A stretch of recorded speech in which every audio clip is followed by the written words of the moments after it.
안녕하세요. 오늘 눈이 많이 와서 제가 좀 많이 늦었습니다. 근데 여러분들 제 시간에 왔습니까? 저는 평소보다 좀 더 일찍 출발했는데요.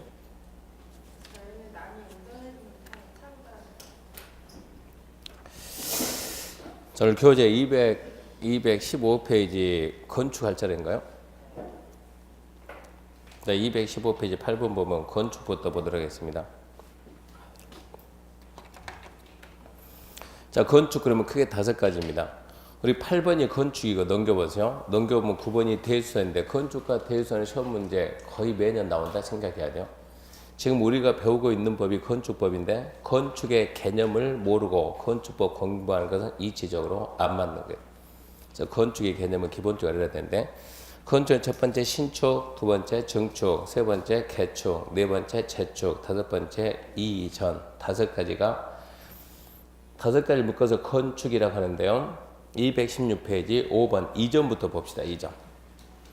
이전 그러면 건축물의 주요 구조를 해체하지 않냐고. 주요 구조부 생각나나요? 주요 구조부 내력벽, 기둥, 바닥, 포, 지붕, 돌축이다. 그 주요 구조를 해체하지 않고 동일 대지, 같은 대지 안에 다른 위치로 옮기는 거. 이렇게 생각해야죠. 이렇게 지금 하나의 대지에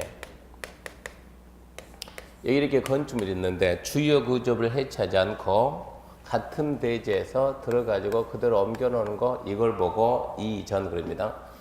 포인트가 2가지가 있어요. 첫 번째가 주요 구조물을 해체하지 않는다. 두 번째, 동일 대지이지 다른 대지가 아니다. 해체하지 않아야 되고 같은 대지입니다. 같은 대지에서 옮겨야 돼요.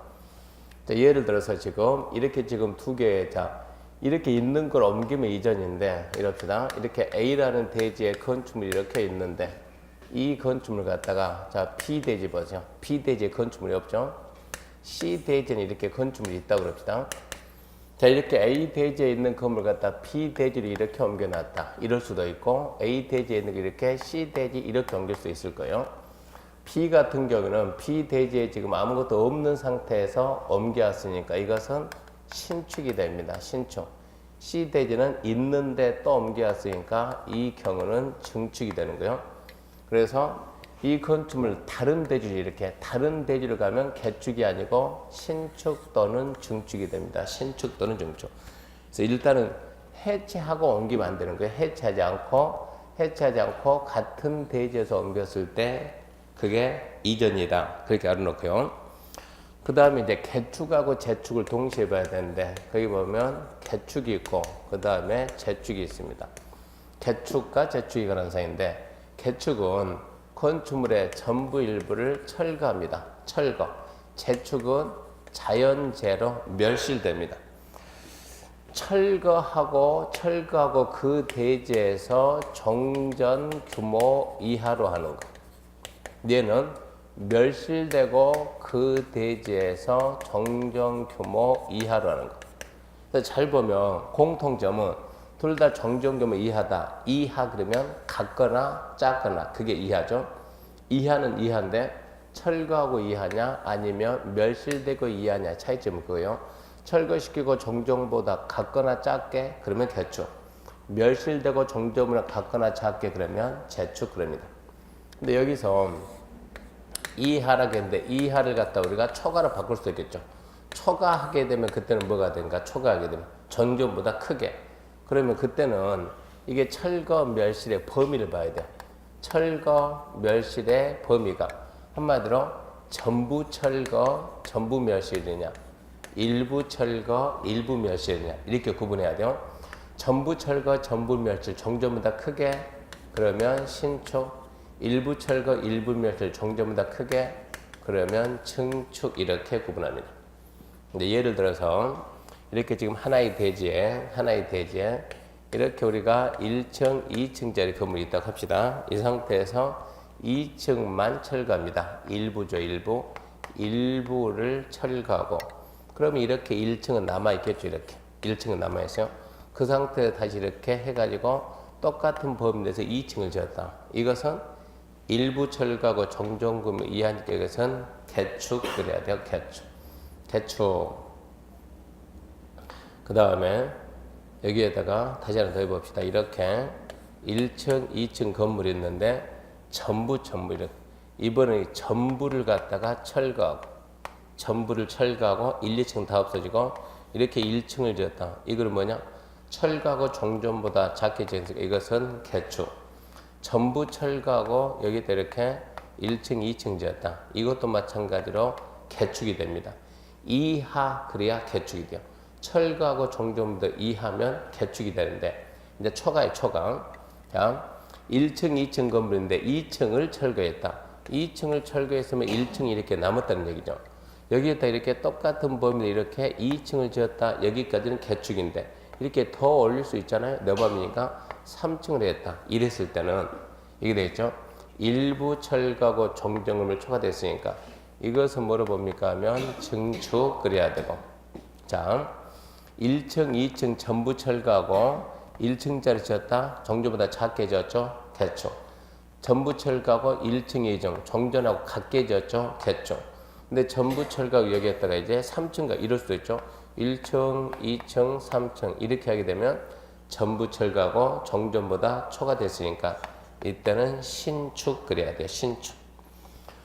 그러면서 철거라는 말 대신에 뭐를 쓰면 일부 이러면 되죠. 멸실되고 2층만 멸실되고 1층은 남아있는데 여기에다 2층만 다시 했다. 그것은 개라는 말 대신에 재 그러면 되겠죠. 재. 2층만 철거하고 일부 철거하고 거기에다 이렇게 두 개 더 얹어서 2층, 3층 했다 그러면 마찬가지로 그대로 증축 변함이 없어요. 이렇게 1층, 2층째 건물 전부 철거하고 1층을 했다. 근데 전부가 아니고 전부 멸실 이렇게.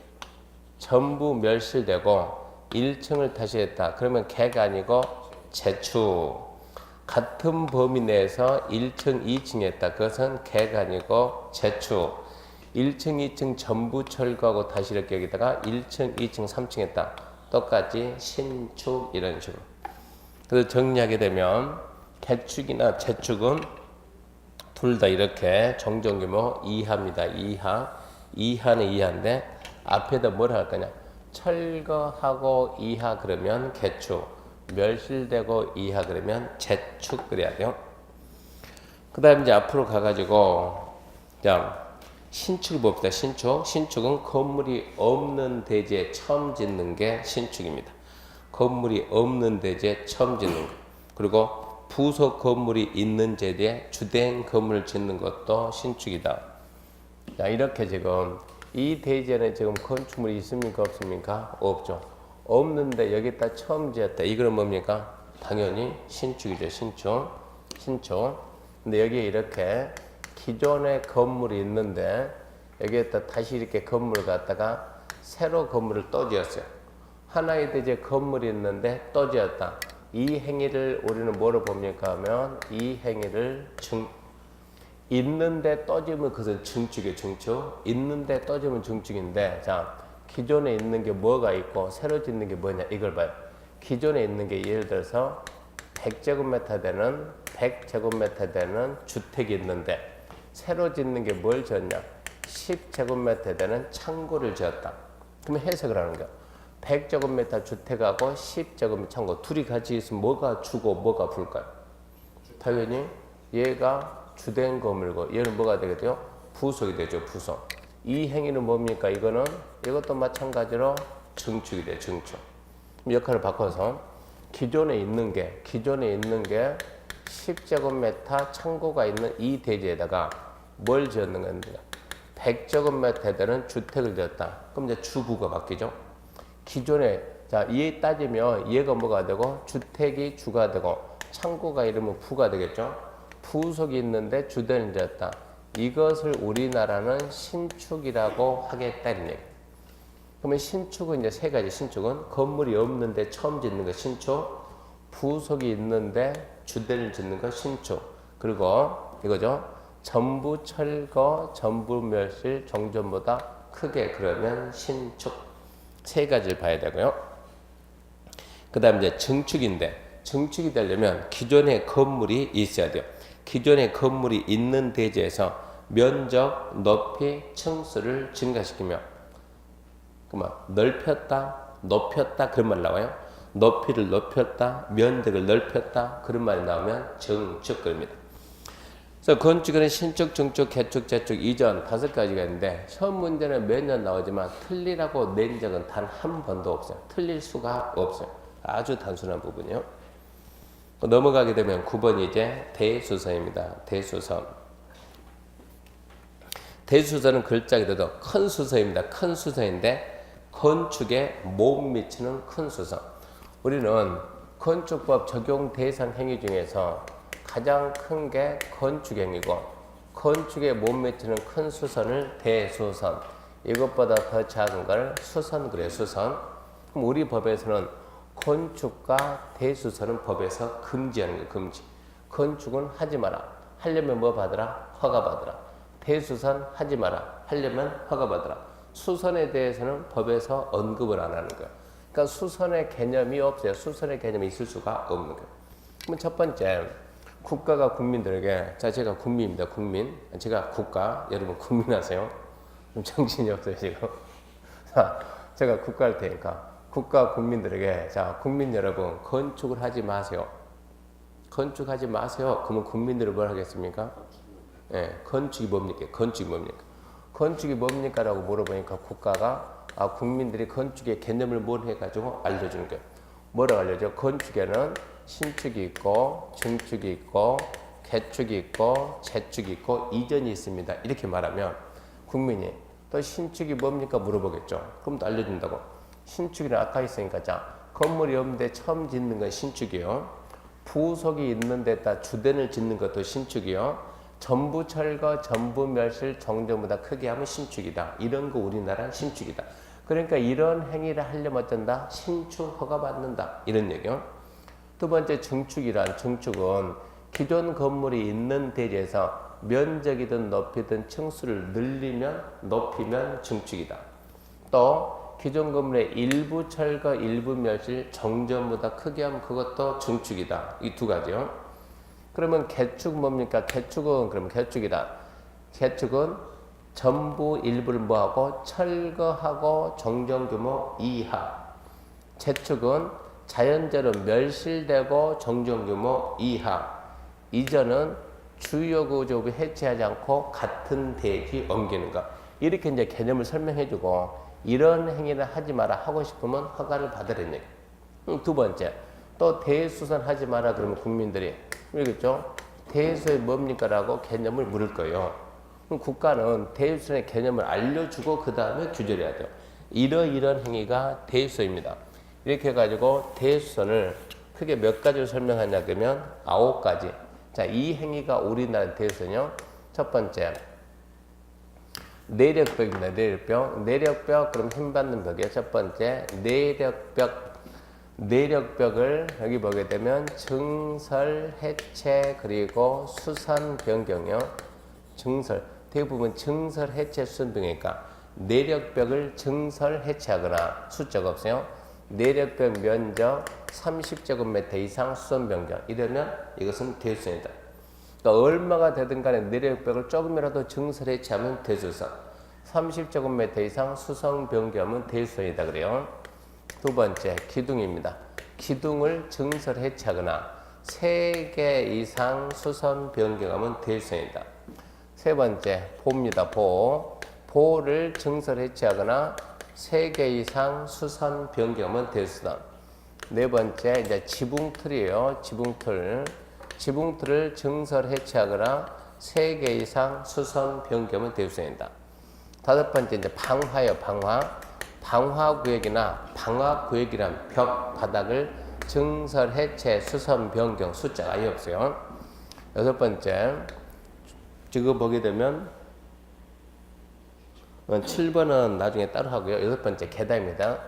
주계단, 피난계단, 특별피난계단을 증설, 해체, 수선, 변경, 숫자가 없고 7번을 맨 밑에 빼놓고 8번 다가구 주택의 세대 간 경계벽입니다. 다가구 주택의 가구 간 경계벽, 다세대 주택의 세대 간 경계벽을 증설, 해체, 수선, 변경. 이런 숫자가 없고 아홉 번째가 외벽이죠. 외벽 마감대로 증설, 해체, 외벽 면적 30 이상 수선, 변경. 그리고 7번은 뭐가 7번은 뭐 나왔습니까? 미관지구인데 얘는 잠시 보류합시다. 얘는 미관지구는 이제 미관지구는 내년 2월부로 경관지구로 바뀌는 거예요. 그러니까 건축법이 어떻게 바뀌는가 봐야 되니까 얘는 잠시 대기. 그러니까 지금은 1번부터 지금 7번 빼놓고 나머지만 하고요. 그러면 내용을 갖다 차분히 보게 되면 지금 숫자가 있는 것도 있고 없는 것도 있잖아요. 그럼 여기 증설해체는 이게 좀 많아 보이지만 그래도 문제는 너무 단순해요. 증설해체는 전부 다 뭐라고요? 대수선.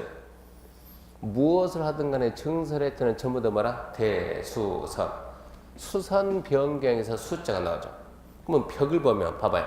내력벽이 하나 있고 그리고 경계벽이 하나 있고 외벽이 있거든요. 외벽. 벽이 세 가지가 있는데 그 중에서 내력벽은 30 이상, 외벽은 30 이상, 경계벽은 선만 되면 대수선. 그리고 세 개짜리가 기둥, 보, 지붕 전부 다 세 개. 아마 이거 기둥 한 개, 보 두 개, 지붕들 세 개 이름 되게 헷갈릴 거예요. 그럼 헷갈릴 건데 전부 다 세 개 그러니까 헷갈릴 일도 없다 이런 얘기입니다.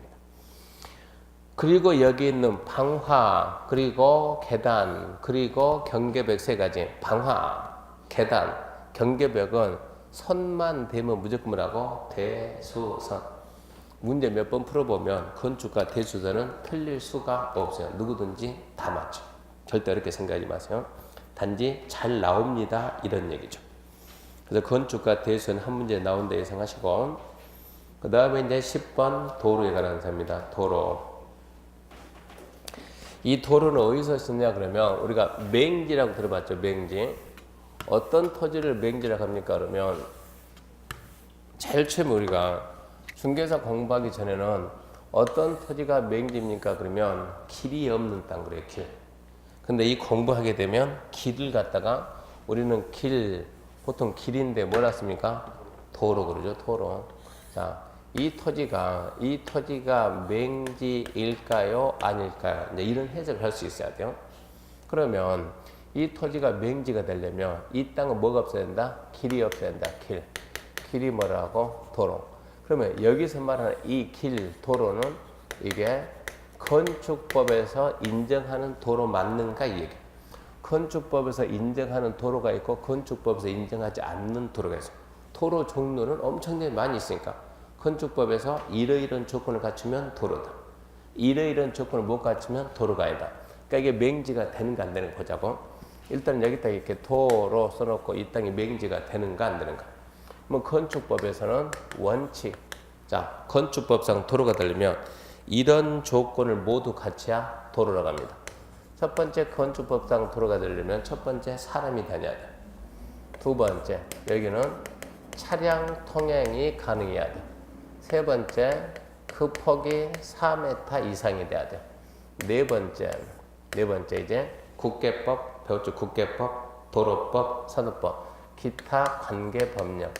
무슨 법이든지 관계없다. 법에서 신설한다고 변경한다고 고시를 하면 그거는 건축법상 도로예요. 건축법상 도로가 되려면 네 가지 조건을 동시에 갖추라고.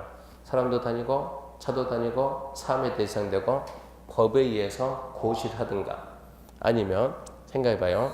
여기 이렇게 도로가 있습니다. 도로가 길이 있어요. 여기 이렇게 갑이 땅 가지고 계세요. 땅 가지고 계세요. 허가 신청하면 허가가 나올까 안 나올까요? 안 나오지. 건축 안 나오지. 뭐가 없으니까? 길이 없으니까. 그러니까 갑이 시장님 나 건축할 테니까 허가 해주세요. 시장이 허가를 안 해주죠. 안 해줘. 왜 안 해준대요? 길이 없잖아. 그러니까 갑이 그러면 내가 여기서 이만큼 이렇게 길 내면 도로 만들면 허가 해줄 겁니까? 시장이 당연히 해주지. 그러면 시장이 얘한테 뭐 하면서 허가를 해주면서 여기서 여기까지 길이 폭 어디서 어디까지 도로라고 해가지고 건축 허가를 하거나 신고할 때 어디서 어디까지 위치입니다. 위치를 지정해서 공고를 하면 그것은 도로예요. 그러면서 여기서 말하는 이 도로는 아직 개설이 안 된 도로, 예정도로고요. 예정도로도 우리는 도로라고 포함한다. 건축부에서 가장 중요한 도로는 이 부분입니다. 예정도로도 건축법 도로라고 인정한다. 개설이 안 돼 있어도 법에서 우리가 국토개표 시간에 국계법 시간에 도로 그러면 무슨 시설이요? 기반 시설. 이렇게 도로라고 딱 결정하면 그때 무슨 시설이요? 도시계 시설. 결정을 했지 설치해서 안 했어요? 안 했어요. 그렇지만 건축법이 이걸 도로라고 인정한다는 얘기입니다.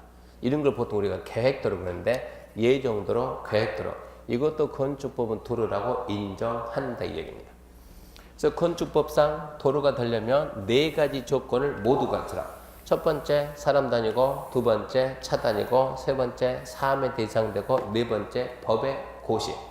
그게 아니면 다시 첫 번째 사람 다니고, 그러면서 두 번째 차도 다니고, 그러면서 세 번째 4m 이상 되고, 그러면서 네 번째 위치를 지정 공고. 그래야 도로다. 이게 원칙이 원칙.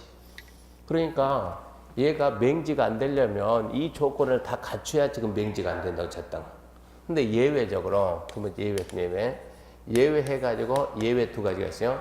지형적 조건으로 차량 통행을 위한 도로 설치가 곤란하다고. 이거는 지형적 조건으로 차 다니기 위한 도로 설치 곤란. 그럼 뭘 생각하냐면 경사지 계단으로 된 도로. 허가권자가 위치를 지정하는 범위 내에서 폭 3m 이상이면 도로라고 본다. 그러니까 경사지 계단으로 된 도로는 3m 이상만 되면 뭐라고 본다? 도로라고 본다 이 얘기고. 두 번째 뭐가 있냐 그러면 막다른 도로입니다. 막다른 도로가 라는데 막다른 도로는 자 이렇게 건축법에서 이렇게 막힘이 없는 도로 이제 이런 도로가 통과도로라고 그래요. 막힘이 없는 도로는 통과도로. 막다른 도로는 이렇게 자 하다가 이렇게 막힙니다. 이게 막다른 도로예요. 통과도로는 폭이 몇 메타 나와야 되냐? 4m 나와야 돼. 막다른 도로는 폭이 몇 메타 나옵니까? 물어보면 자 막다른 도로 길이를 몇 메타라고 막다른 도로 길이가 몇 메타냐. 근데 설명을 하지만 시험에는 거의 안 나와요. 근데 문제는 이제 이런 내용들 모르게 되면 나중에 실물을 모르요 실물.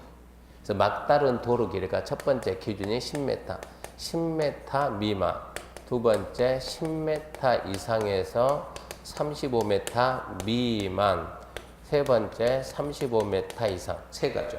그러니까 기준이에요, 기준. 10m 이상 35 미만, 얘가 기준 잡아가지고. 일단은 10m 미만이면 그 폭은 2m 이상.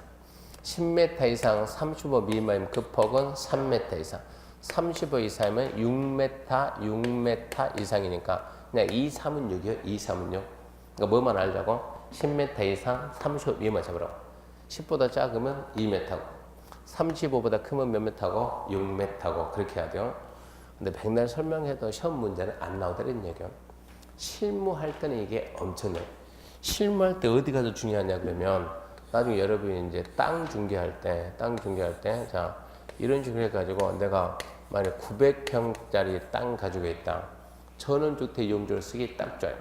근데 전원주택 용지는 900평 이렇게 크게 안 하거든요. 그러니까 세 개를 잘라가지고 세 개를 이렇게 나눠가지고 세 필지로 분할해서 팔면 딱 좋겠네. 얼마씩? 300평. 여기도 300평. 여기도 300평. 근데 문제는 이렇게 얘가 좀 너무 크니까 좀 줄입시다. 이렇게 300평, 300평 그러면 얘는 도로에 접했지만 도로가 있어요, 없어요? 없어요. 그럼 뭐가 돼요? 맹지가 돼요. 그럼 어떻게 해야 되겠어요? 도로 만들어야지 이렇게. 도로 이렇게 해서 도로를 이렇게 만들어야 된다고. 그러면 봐봐요. 여기서 여기까지 길이가 몇 메타? 이제 이거 막다른 도로죠. 그래서 도로가 오니까 이제 이 도로는 가다 막히니까 막다른 도로지. 막다른 도로 길이가 몇 메타냐? 만약에 40m다. 그럼 이 폭이 몇 메타 나와야 돼요? 6m 나와야 돼요. 그러면 땅이 도로로 다 빠져나게 돼버리면 그때는 어떻게 자르냐? 이렇게 자르지 말고 40m다 그러면 이쯤 잘라, 이쯤 잘라가지고 이 필지를 이렇게 바꾸는 게 이렇게 얘를 갖다가 그러니까 도로를 갖다가 여기서 이렇게 해가지고 몇 메타가 안 되게 이걸 갖다가 한 이 길을 몇 메타나 한 34m. 그러면 이 도로폭을 몇 메타만 하는 거예요? 3m만. 그게 훨씬 더 유리해. 안 그러면 이게 도로로 땅 면적이 다 빠진다는 얘기요. 그런 데 가서 우리가 이런 걸 써먹어야 된다고. 그러니까 일단은 알고는 있어야 돼요.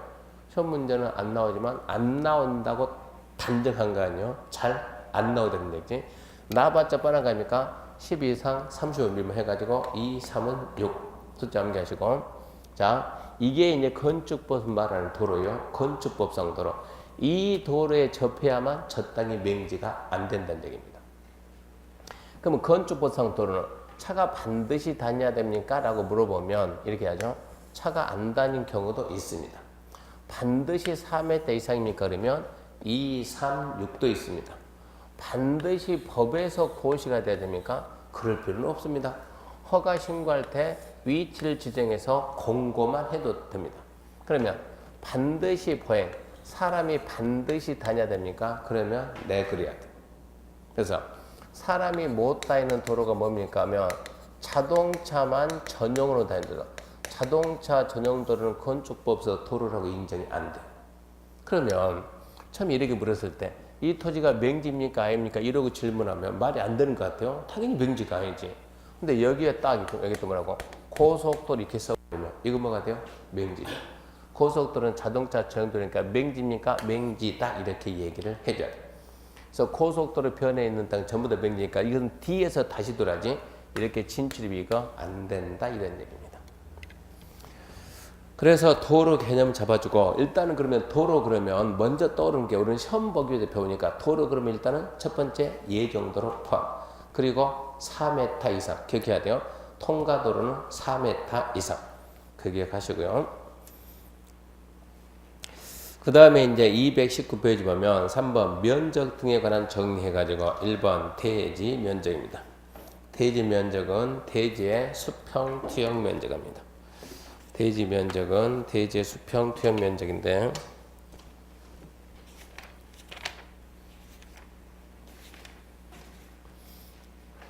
자, 이 부분을 좀 먼저 합시다. 어디 먼저 보냐 그러면 228페이지 봐봐.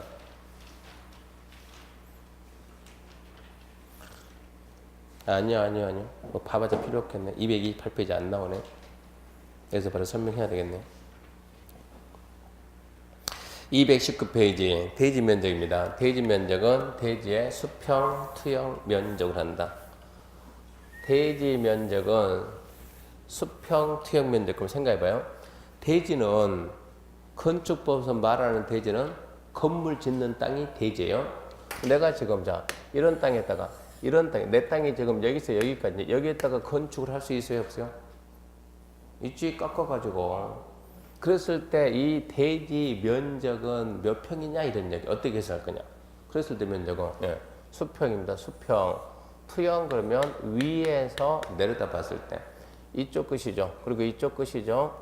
이 면적 우리는 뭐라고 한다? 대지 면적. 이게 대지 면적이에요. 그 다음에 2번 보게 되면 지정 건축선이 나오는데 이 건축선의 개념이 지금 책에 안 나오는데 건축선이란 뭐가 건축선이냐 그러면 일단은 자 막힘이 없는 도로 통과 도로는 몇 메타라고요? 4m. 이거 기억해야 돼. 통과 도로는 4m. 자 그럼 생각해 봐요. 이렇게 여기에 도로가 있어요. 도로가 있고 막힘이 있어요 없어요? 없죠. 무슨 도로입니까? 통과 도로. 몇 메타 나죠? 4m. 양측에 이렇게 대지가 있어요. 이렇게 양측에 이렇게 대지가 있다. 여기도 대지가 있고 여기도 대지가 있다. 근데 이 도로폭을 재니 도로폭은 몇 메타냐 이게 3m밖에 안 된다. 원래는 이 설명 먼저 해야 되겠네. 이렇게 지금 도로가 있고 여기에 도로가 있습니다. 중간에 이런 식으로 이렇게 대지가 있어요. 자, 1번 필지하고 2번 필지가 있어요. 자, 그러면 1번 지금 여기는 뭐라고? 도로. 여기도 도로. 이게 지금 대지고 이게 대지예요. 필지가 두 개 있는데 1번 필지에서 건축할 때 이 선 넘어갈 수 있을까요? 없을까요? 도로 밖에다 건축할 수 있어요? 없어요? 없겠죠. 2번 필지는 이 선 넘어갈 수 있어요? 없어요? 없죠. 자, 그러면 이 선은 넘어갈 수 있겠어요? 없겠어요? 이거를 보는 거예요. 여기는 넘어갈 수 있다? 없다? 여기는 넘어갈 수 있다? 없다? 있다. 그래서 우리는 여기는 이게 1번 필지고 이게 3번 필지 어떻게 넘어갑니까? 둘이 합의하면 돼. 둘이 합의하면. 2하고 1이 합의하면 넘어갈 수 있어요. 2하고 4가 합의하면 얼마든지 넘어갈 수 있어요. 그래서 이게 하나, 둘, 셋, 넷. 이 선 있죠, 선? 이 선을 갖다가 도로와 대지의 경계선. 이 선을 보고 우리가 건축선, 그런 건축선이란 이 대지에서 건축이 가능한 선이다. 어디까지 건축할 수 있냐? 그 선을 보고 우리가 건축선 그럽니다. 얼굴들이 전부 다 빨갛게 달아올랐어요 지금. 이게 강의실이 너무 따뜻한가? 전부 다 빨개, 전부 다. 제가 늦게 와서 열받았나? 아니면 강의실 너무 온도가 높아가지고 얼굴이 좀 너무 빨간데 지금. 자, 그러면 우리가 지금 여기에서 이제 건축선의 개념인데, 이 건축선이나 이 대지에서 건축이 가능한 선, 건축 한계선을 건축선으로. 그러면 자, 만약에 이게 1번, 이게 2번, 3번, 4번, 어디가 건축선입니까? 당연히 1번이죠. 그러니까 1번을 보고 우리는 뭘 하고? 건축선이라고. 2, 3, 4는 인접 대지 경계선이에요. 인접 대지 경계선. 그래서 건축선은 일단 기본적으로 건축선이 뭐다라는 거 알아요. 건축선이란 도로와 대지의 관계에서 이 대지의 건축이 가능한 선, 건축 한계선, 그게 건축선인데, 원칙은 이렇게 도로하고 대지의 경계선, 이게 원칙이 원칙. 도로와 대지 경계선, 이게 원칙적인 건축선인데, 이 건축선이 이렇게 안쪽으로 이렇게 물려 들어갈 수가 있다고. 어떤 경우냐? 자, 이 도로는 지금, 자, 이 도로는 막힘이 있어요, 없어요? 없죠. 그러니까 몇 메타? 4m 이상이 되는데, 제 보니까 몇 메타냐 그러면 13m다. 13m면 당연히 이 선이 도로와 대지 경계선, 이 선이 건축선이 되는 거예요. 그러니까 건축할 때 이 선을 넘어가면 안 되는 거예요. 근데 13m가 아니고 앞에 때 보면 3m다 그러면 4m가 안 됐죠? 이러면 이제 4m를 만들어야 돼. 4m를 만드는데 양쪽에 대지가 있으니까 공평하게 물려, 공평하게. 그때는 중심선에서, 자, 이 4m의 중심을 딱 잡아서 공평하게 똑같이 2분의 1 양쪽으로 2m씩 물러 들어가야 돼요. 중심에서 똑같이 물릅시다. 2분의 1이니까 2m, 이것도 2m. 여기도 똑같이 양쪽으로 이렇게 2m. 물러난 선, 이 선이 건축선이다. 이렇게 해서 여기를 몇 m를 만들어야 돼요? 4m를 만들어야 돼요. 그러면 잘 봐요. 그러면 지금 얼마가 물려 들어왔어요? 0.5가 물려 들어온 거예요. 그러면 이게 원래 이게 몇 m니? 이게 6m였다. 여기도 6m였다. 이게 6m, 6m다. 그러면 이 토지 면적은 얼마입니까? 하면 66에 36.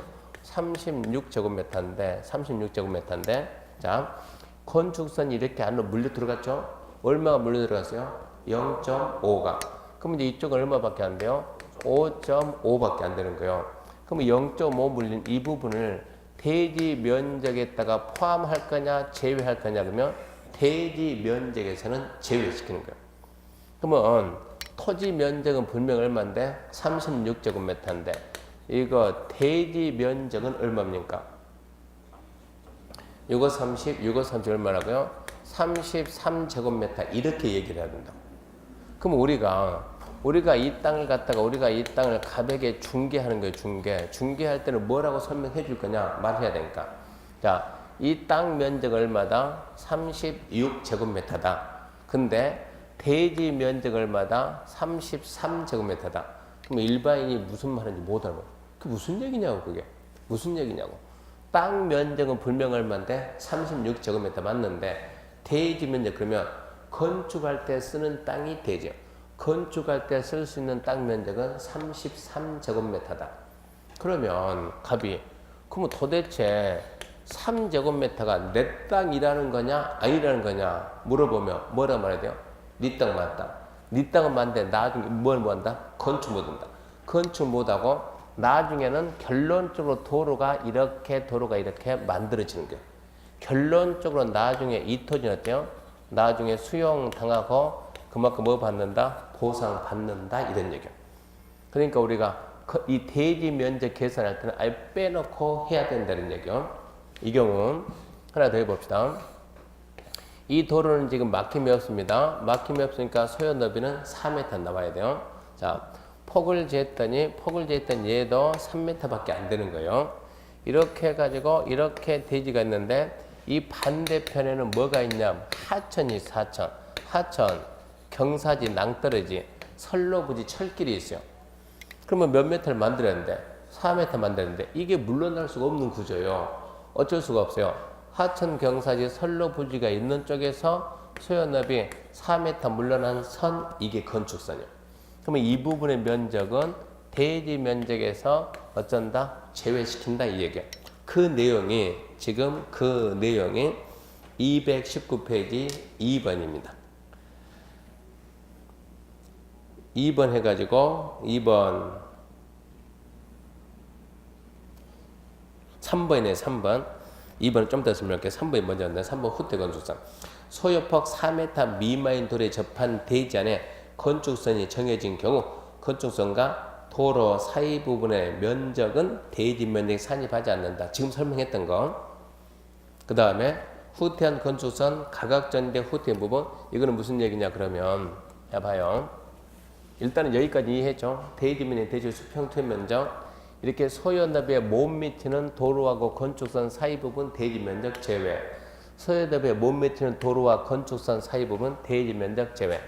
가각전제가 나오는데 가각전제는 무슨 얘기냐 그러면 우리 도로 사거리 코너 좀 이제 사거리 코너 유심히 봐야 돼 유심히. 평소에 다닐 때 이렇게 사거리가 있다 그러면 대한민국에 있는 모든 사거리는 코너가 이렇게 안 생겼어요. 전부 다 어쩌? 잘리는 거예요. 이게 도로니까 이게 뭐가 다니고 사람이 다니고 차가 다녀야 돼요. 근데 도로 폭이 작으면 이게 불편한 거예요. 그러니까 다 잘라 이렇게 이만큼 자르고 자른다고 잘라가지고 이 부분을 갖다 뭐를 만들고 여기를 도로 만들어야 돼요. 여기도 도로 여기도 이만큼 잘라서 도로 만들어야 돼요. 이렇게 해줘야 차가 이렇게 원활하게 이렇게 돌아간다고. 그러면 자 이렇게 대지가 있었다. 자 이게 A 대지다. A 대지 면적 계산할 때는 모서리 꼭지점에서 일정 거리를 후퇴하고 여기서 일정 거리를 후퇴하고 두 점을 연결해서 자르는 거예요. 이 부분이 대지 면적에서 제외됩니다. 이게 지금 도로잖아요. 도로가 이게 뿔각이거든요. 뿔 모양 각 자릅니다. 자를 전 그리고 제외한다 해가지고 그래서 가각전자인데 가각전자. 도로 모퉁이 뿔 모양을 잘라가지고 대지 면적에서 제외한다. 가각전제. 이 부분도 어쩐다? 대지 면적 제외한다. 3번이 그 얘기입니다. 그래서 후퇴 건축선. 원래는 여기 봐요. 원칙은 건축선 여기죠. 이렇게 건축선 이렇게 직각 이게 건축선이었는데 이렇게 후퇴되면 건축선이 이렇게 뒤로 물리는 거예요. 그러니까 이게 지금 건축선이다. 후퇴되는 건축선 이 얘기니까. 그래서 소요너비 미마인 돌에 접한 대지 안에 건축선이 정해진 경우 건축선과 도로 경계선 사이 부분은 대지 면적에서 산입하지 않는다. 제외한다. 그 부분이 아까 저 부분이었고 이 부분 얘기했고 그 다음에 그래서 그게 후퇴한 건축선 그리고 가각전제 후퇴된 부분 이 부분도 대지 면적에서 제외 이런 얘기입니다. 그러면 2번은 뭐냐 그러면 2번은 별로 중요하지 않는데 2번은 무슨 얘기냐 그러면 이렇게 지금 여기 이렇게 도로가 있어요. 몇 메타 도로가 있어요. 그러면 10m 도로가 있어요. 옆에 이런 식으로 땅들이 이제 땅이니까 건축법에서 바라보는 땅은 전부 다 뭡니까? 전부 다 대지에 대지. 이렇게 대지가 있고 이렇게 대지가 있어요. 그러면 10m 도로다 그러면 건축선이 어디겠습니까? 여기겠죠 이렇게. 여기가 지금 뭐라고? 도로와 대지 경계선, 이게 건축선, 원칙 건축선이다. 건축선이라면 건물 지을 때 이 선 넘어갈 수 있다 없다? 없죠. 그러면 생각해봐요. 대립변에서 건물 지을 때 될 수 있으면 이렇게 바짝 붙여가지고 건축을 합니까? 아니면 이렇게 뒤에다 띄어가지고 쑥 들어가서 건축합니까? 그 말은 우리가 건물에다가 건축물에다가 간판을 달든가요? 안 달든가요? 달죠. 왜 답니까? 포고라고. 그것도 될 수 있으면 잘 보이게 하려고 색깔을 화려하게 하잖아요. 그러면 자 남들은 이렇게 다 이렇게 밖에다 뺐는데 혼자 이렇게 안에다 넣은 경우 있어요? 없어요? 없지. 정상적이면 이렇게 안 해. 정상적이면. 그럼 전부 다 얘도 바보가 이상 전부 다 이렇게 바짝 붙이게 줘. 이렇게 건물 갖다가 건물 전부 다 이렇게 바짝 붙여가지고 이렇게 건축을 이쪽도 붙여가지고 할 것이고 그러면 시가지에서 시가지니까 도시적 도시적에서 도시적인 주로 시가죠. 도시적에 뭐가 있으니까 주거적, 상업적, 공업적 있는 건물은 될 수 있으면 도로 밖으로 바짝바짝 빼서 진다. 잘 보이게. 그러다 보니까 도로 폭도 그리 크지 않는데 시야가 답답해 보인다고. 시야가 답답해 보이니까 이 지역을 관할하는 시장, 군수, 구청장이 지금은 이 도로와 대지의 경계선이 건축선이죠. 이 선을 갖다 뒤로 이렇게 확 민다고 이렇게 확 밀어가지고 앞으로는 여기가 건축선이 정해 이렇게 건축선인데 여기서 건축선에서 얼마만큼 후퇴할 수 있냐 그러면 4m까지 훌수할 수 있다. 4m까지. 건축할 때는 전부 다 들어라. 이 선 안으로 들어가라. 이 선 안으로. 그러면 옛날에 건물 지어놓은 사람들이 이렇게 다 지어놨어요. 근데 지금 얘가 자 1번, 2번, 3번, 4번, 5번 만약에 2번이 건물을 철거하고 다시 짓는다. 그러면 2번은 얘를 갖다가 띄우고 뒤에다가 이렇게 짓는다. 이게 돼요. 나중에 얘도 말이야. 새로 한다. 너도 전부 다 띄우고 이렇게 하는 거야.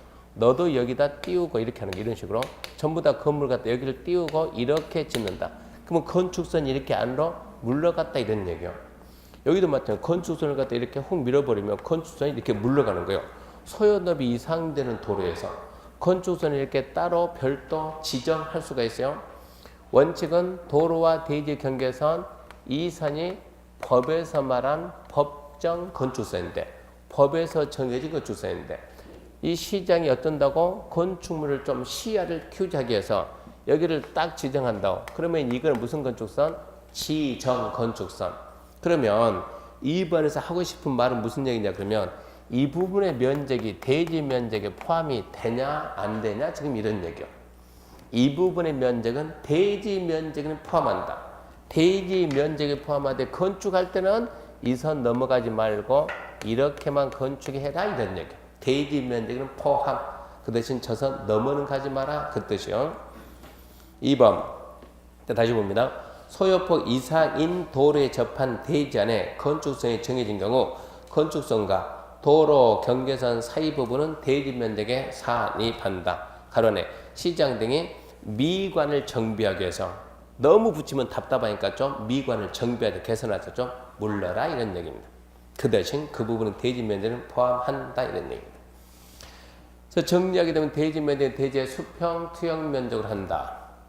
소요 너비에 못 미치는 도로와 건축선 사이 부분 대지 면적에서 제외한다. 도로 모퉁이 건축선 대지 면적 제외한다. 소요 너비 이상 되는 도로하고 건축선 사이 부분은 대지 면적에 포함한다. 이렇게 정리하고. 그 다음에 이제 두 번째가 건축 면적입니다. 대지 면적 받고 대지 면적에 대한 건축 면적의 비율. 그걸 보면 뭐라 그래요? 건폐율 그러죠. 건폐율. 그러니까 이런 게 지금 전부 다 이제 건폐율과 용적률에서 쓰는 개념이니까 지금부터 하는 것이 건축 면적인데 건축 면적은 건축물의 외벽이 없으며 외곽 기둥 중심선 둘러싸인 수평 투영 면적. 보세요. 이렇게 대지가 있습니다. 건축물을 이렇게 지었어요. 건축물을 이렇게 지었습니다. 이랬을 때 건축 면적은 우리가 건폐율은 뭐라고? 대지 면적에 대한 건축 면적의 비율이다. 이거 배웠잖아요. 용적률은 뭐예요?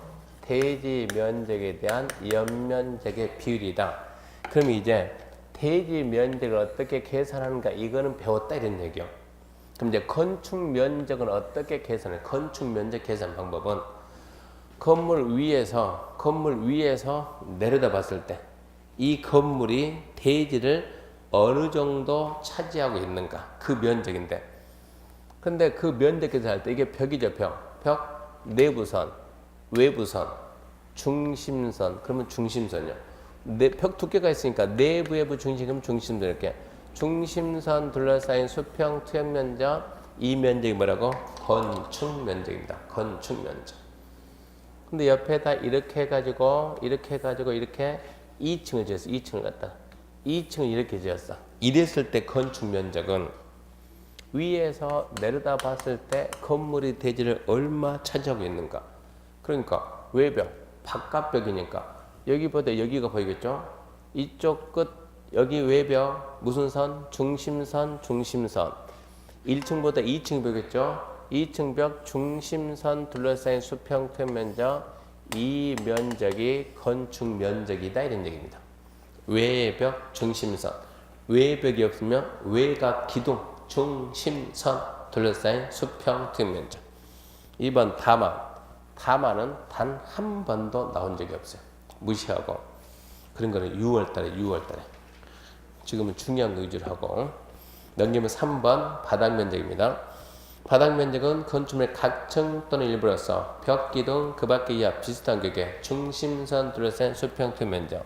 다시 보세요. 이제 바닥 면적은 각층 또는 일부로서. 먼저 여기부터 봐요. 자, 이 건물이 얘가 지금 1층이고 여기가 지금 2층이잖아요. 그러면 1층 바닥 면적은 이렇게 1층 벽, 기둥, 중심선 둘러싼 수평 트임 면적.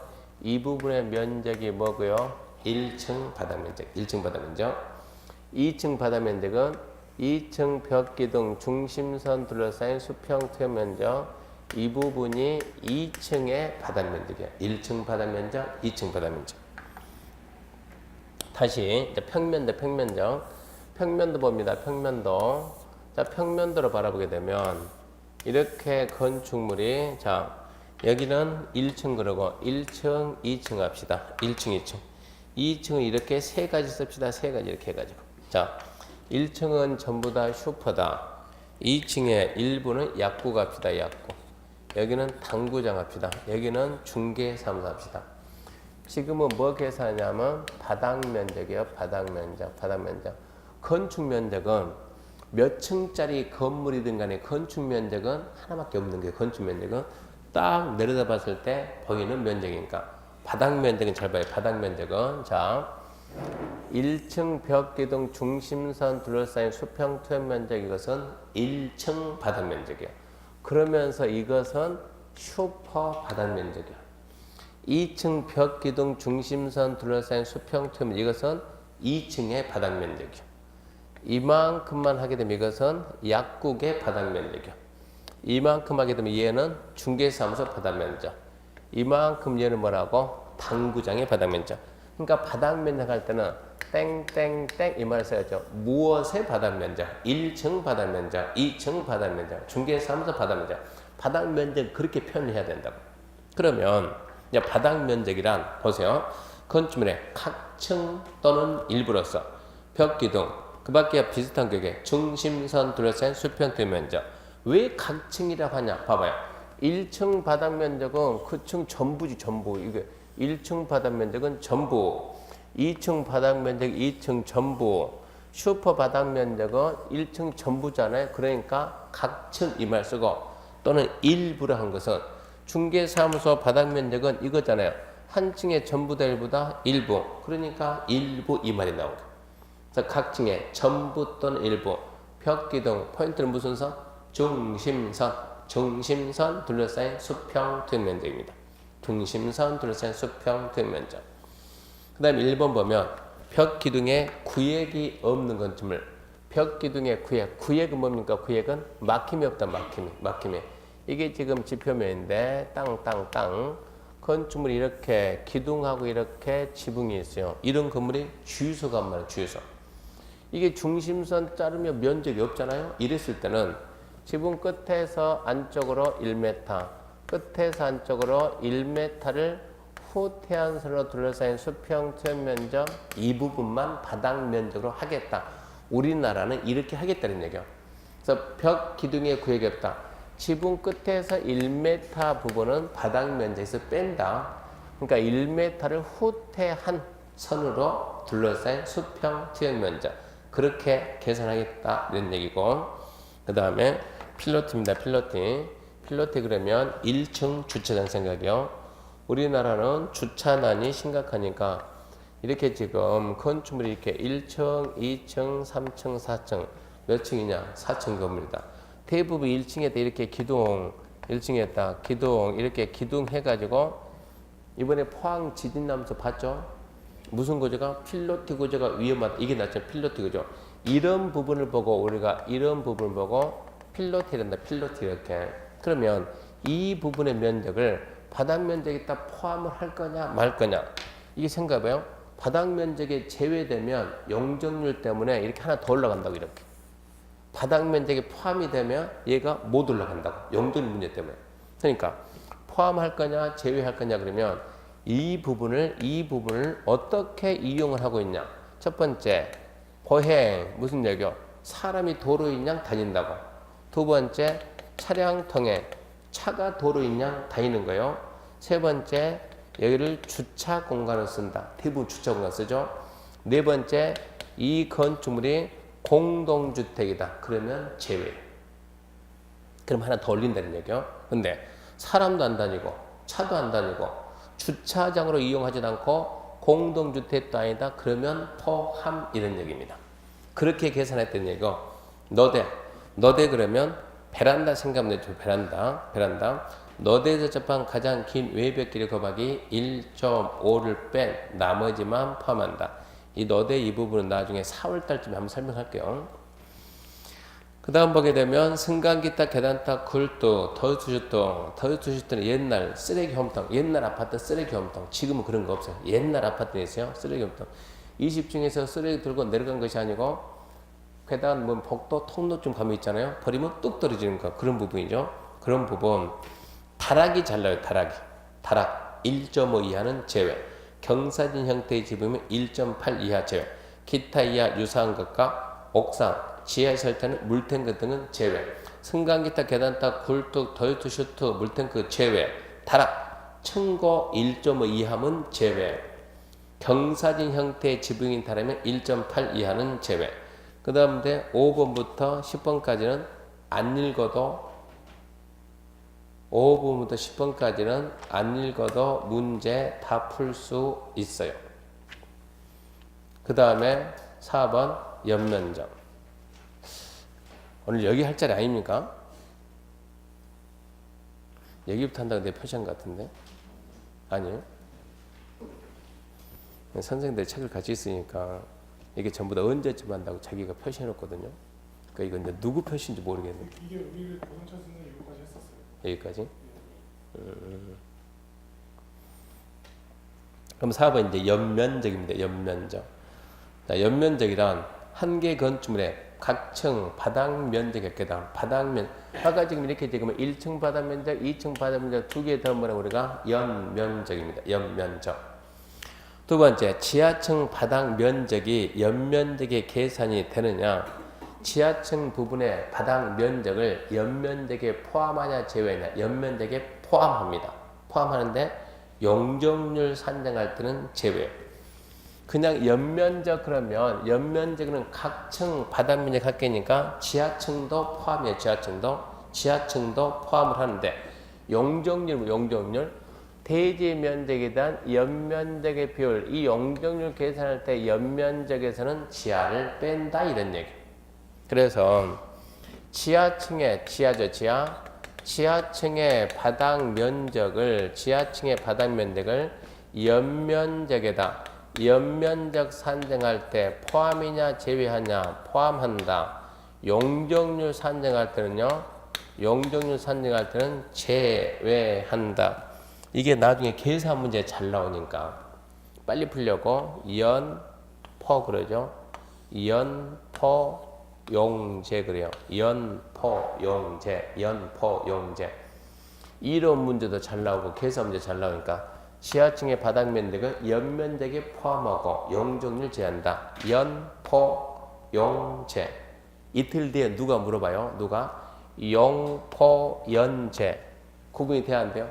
안 돼요. 발음이 비슷해요. 연포용제나 용포연제나 비슷하니까 그냥 뒤에다가 연포탕을 써요. 연포탕이 뭡니까? 그냥 낙지 끓여놓는 거. 그거 생겨야 돼요. 연포탕. 연면적에 포함한다. 이렇게 좀 잡아놓고 3번 용적률 산정 시 연면적에서 제외되는 거. 자, 이렇게 지금 용적률 산정할 때 연면적은 그냥 연면적에서 4가지를 뺀다고. 4가지를 뺍니다. 하나, 둘, 셋, 넷. 첫 번째, 방금 했던 지하층 면적. 지하층의 면적 제외하고. 두 번째, 지상층 주차인데 부속용도. 지상층 주차용으로 쓰이는 부속용도 주차장 제외. 세 번째, 초고층, 준초고층 피난 안전구역. 네 번째, 경사지붕 안에서 대피 공간. 해가지고 우리는 어떻게 하는 거냐? 지주 PP 이렇게 그냥 지주 PP, 지주 PP, 지주 PP 제외한다. 지주 PP 제외한다. 용적류 산정할 때 첫 번째 지하층 제외, 지상층 부속 용도 주차장 제외. 세 번째 초고층은 초고층은 몇 층 이상이요? 50층 이상. 몇 메타 이상? 5, 4, 20, 200m 이상. 고층은 몇 층 이상이요? 30층 이상. 몇 메타 이상? 4, 32, 120m. 그러면 여기에 이제 이 사이가 준초고층이죠. 준초고층. 준초고층 뭡니까 하면 고층 중에서 초고층이 아닌 거. 그러니까 몇 층? 30층에서 49층. 몇 메타에서? 120에서 199. 거기까지가 준초고층. 그래서 초고층, 준초고층, 피난 안전구역. 초고층, 준초고층, 피난 안전. 이건 무슨 얘기냐 그러면 잠실 가면 제2 롯데월드가 이렇게 있는데 제2 롯데월드가 몇 층까지 갑니까? 123층이라고. 123층이다 그러면 만일 우리는 자 90층에서 불났다. 90층에서 화재가 발생했다. 살려고 도망갑시다. 위로 30층 뛰어갈까요? 밑으로 90층 내려갈까요? 위로 30층이 빠를까요? 뛰어가는 거? 90층도 불났다고 지금 90층에서. 살려면 위로 가는 게 빨라요? 밑으로 가는 게 빨라요? 어차피 뛰다 보면 다 죽어요. 30층 솔직히 30층 뛰어서 올라갈 수 있어요? 체력이 안 될 텐데.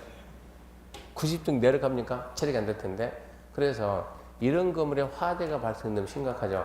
그래서 이런 건물이 이렇게 30, 60, 90, 120, 30층마다 피난 안전구역이 하나씩 다 있어요. 이리 도망가야지 피난 안전구역이. 고층 사는 사람들 알아요. 어디에 있다는 거. 풀라 못 들어간다고 이리 가야지 이리. 위아래가 아니고. 여기 가게 되면 여기에 뭐가 대피하게끔 다 만들어놨다고. 여기 가서 밑으로 대피하는 구조가 돼 있는 거예요. 이런 걸 우리가 뭐라 한다? 피난 안전구역. 그 부분은 용적률에서 제외시킨다. 그게 지주 PP 세 번째 P. 네 번째 건축물의 경사지붕의 대표가. 이건 무슨 얘기냐 그러면 이렇게 해가지고 건축물이 이렇게 있는데 자 이렇게 두 동이 있다. 얘는 지붕이 이렇게 지붕이 그냥 평평한 평지붕. 얘는 지붕이 이렇게 삐죽하게 경사지붕한 거예요. 나중에 배웁니다. 이 건물이 11층 이상이요. 11층 이상의 건물에서 11층 이상의 바닥 면적이 10,000제곱미터 이상이 되면 평지붕이 여기에다가 대피하게 헬기장, 헬리포트 설치하고 경사지붕은 이 공간 있죠. 이 공간에다 뭘 만든다? 대피 공간. 이게 뭐라고요? 대피 공간. 일이 들어가서 산다고. 헬기 타고 도망가면 사는 것이고 이렇게 만드는 거예요. 이 부분이 네 번째 나오는 P예요. 경사지붕 대피 공간. 그것은 제외. 그래서 용적률 산정할 때 제외하는 건 네 개 뭡니까? 지, 주, PP. 지하층 면적. 주, 지상층, 부속용도 주차장. 그 다음에 P, 초고층, 준초고층, 피난 연격. P, 경사지구간의 대피 공간은 제외. 지주 PP 제외한다. 그렇게 딱 잡아줘야 돼요. 그래서 이제 각종 면적 산정 방법 봤고요.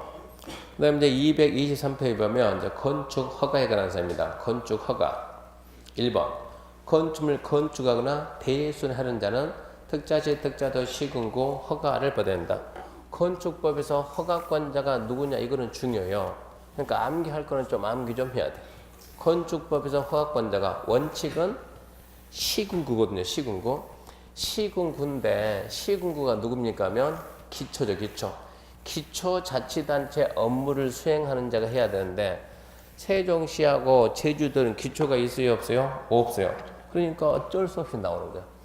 건축가 대수를 허가받는다. 누구? 원칙은 누구냐? 그러면 이렇게 시장, 군수, 구청장인데 세종은 어쩔 수가 없죠. 특별자치지. 제주도 어쩔 수가 없어요. 특별자치도. 기초가 없으니까 본인이 하죠. 그래서 특자시, 특자도, 시군구입니다. 특자시, 특자도, 시군구인데 두 번째 예외적으로 이렇게 특별시하고 광역시 안에서는 특별시 안에서 누가 허가해야 돼요? 구청장이. 광역시는 누가 해야 돼요? 군수하고 구청장이 광역시 이렇게 해야죠. 원칙은 시군구니까. 이렇게 해야 되는데 특별시 광역시 안에서 특별시장이나 광역시장이 직접 하는 경우도 있다 이 얘기입니다. 직접 하는 경우도 있다. 근데 이것은 중요하니까 암기하지는 것은 나죠. 일단 층수를 하게 되면 몇 층에 규모가 커요. 규모가 21층 이상. 연면적은 10만 제곱미터 이상이에요. 21층 이상 되거나 연면적 10만 제곱미터 이상. 규모가 꽤 큰 거예요. 그러니까 보통 이런 걸 우리가 말할 때 대형 건축물 이 말이에요. 또 연면적 10분의 3 이상 되는 증축을 했더니 연면적 10분의 3 이상 되는 증축을 했더니 21층 이상이 되거나 10만 이상이 되더라.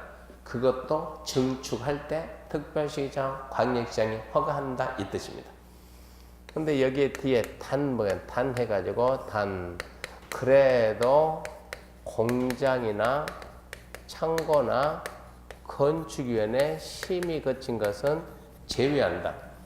제외한다 이것은 무슨 얘기냐? 그 말은 곧 군수하고 구청장이 허가해라. 특별시장, 광역시장 하지 말고 이 얘기. 그러니까 이거 열심히 암기하면 주로 얘입니다. 심의는 시험에 안 나오니까. 공장, 창고는 그러하지 않는다. 21층 이상 10만 이상이면 특별시, 광역시장이 직접 허가한다. 연면적 10분의 3 이상 되는 증축해가지고 21층 이상 10만 이상도 특별시장, 광역시장이 직접 한다. 근데 꼭 이해가 안 나니까 공장하고 창고는 특별시, 광역시 하지 말고 군수, 구청장이 한다 이 뜻입니다. 그럼 여기 봐봐. 여기 보면은 여기서 뭐가 있냐 그러면 자 특별시장도 허가를 하고 광역시장도 허가하고 특별자치시도 하고 특별자치도도 하는데 누구는 못해요?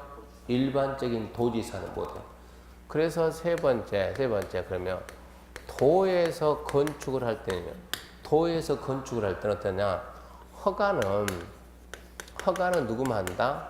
시장, 군수만 한대. 허가는 시장, 군수만 한다. 그 대신 도지사는 승인이에요, 승인. 도지사가 승인해 줄 테니까 도지사 승인을 받아가지고 시장, 군수가 허가하는 것도 있더라 이런 얘기요. 그러니까 도지사도 전혀 관여 안 된 건 아니에요. 그 대신 도지사는 허가 권한이 있다 없다? 없다. 이거는 중요한 게요. 도지사는 절대 거부한다. 그러면 도지사의 승인 받고 있는데 그러면 도지사 승인 대상이 뭡니까? 그러면 또 하나 둘 셋 이렇게 나오는데 첫 번째는 이거 그대로입니다. 그대로 가지고 첫 번째 특별시장이나 광역시장이 허가한 건물을 21층 이상 10만 이상 연면적 10분의 3 이상 되는 증축으로 21층 이상 10만 이상 공장, 창고, 심의 빼고 이것은 도지사가 승인한다.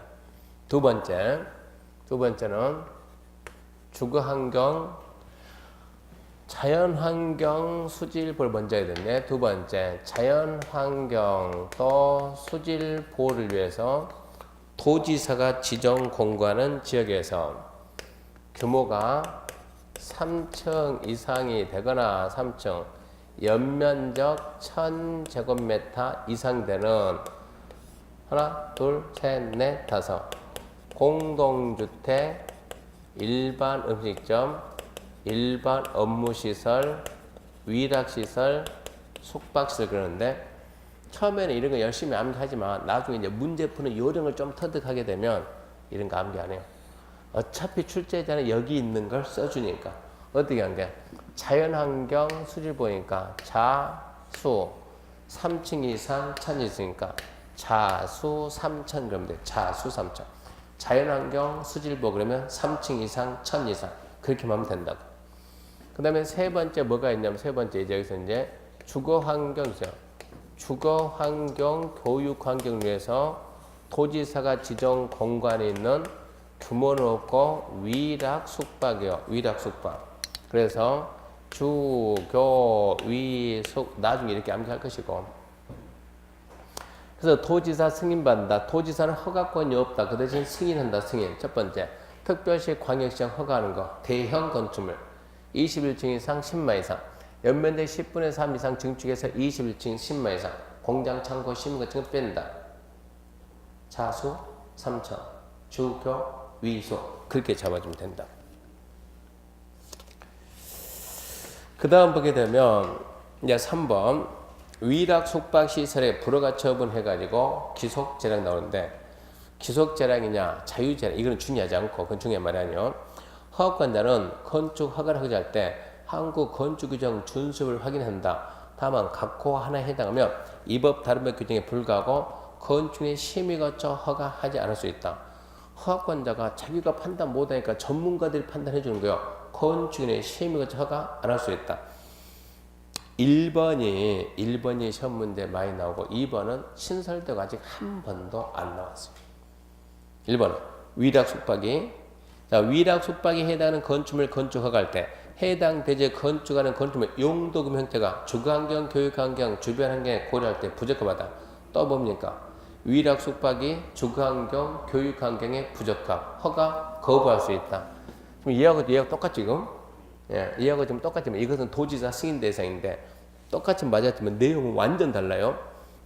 위락 숙박이 주거환경, 교육환경에 부적합하면 허가권자는 적합한지 부적합한지 허가권자 모른다고. 모르니까 건축인의 심의 거쳐서 허가 거부할 수 있다.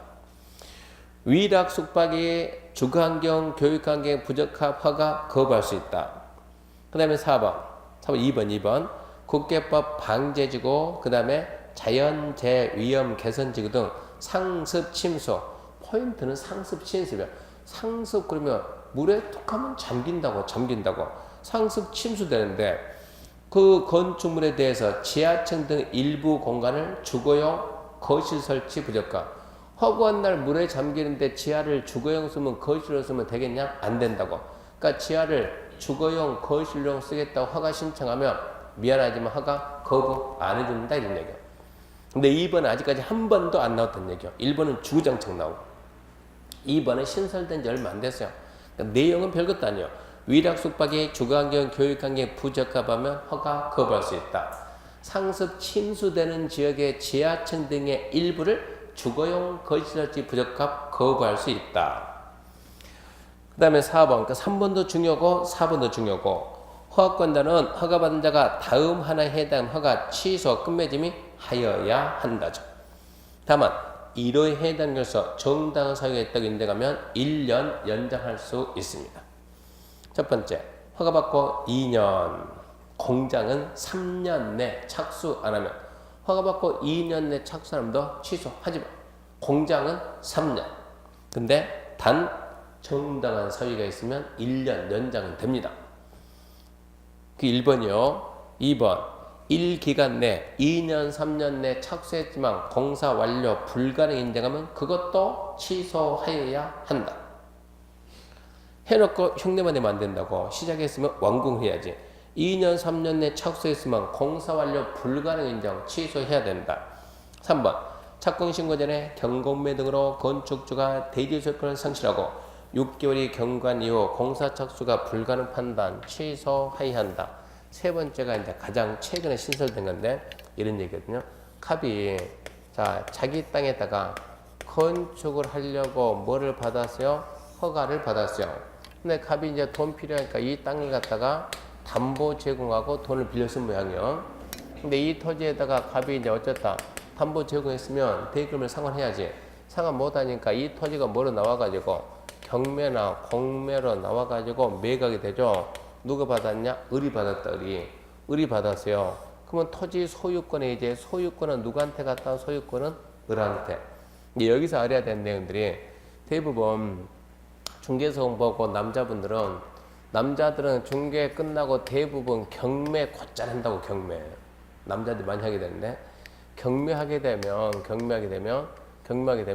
순수히 건물만 경매할 때는 사법상의 권리 분석하면 되는데 토지가 경매되면 토지 살려면 이걸 판단을 잘해야 되는 거예요. 이미 갑이 허가를 받았어요, 안 받았어요? 받았죠. 이 땅은 갑이 건축 받았는데 갑이 대금 지금 못해서 경매로 넘어와가지고 을이 어쨌다 낙찰받아 소유권 취득했다.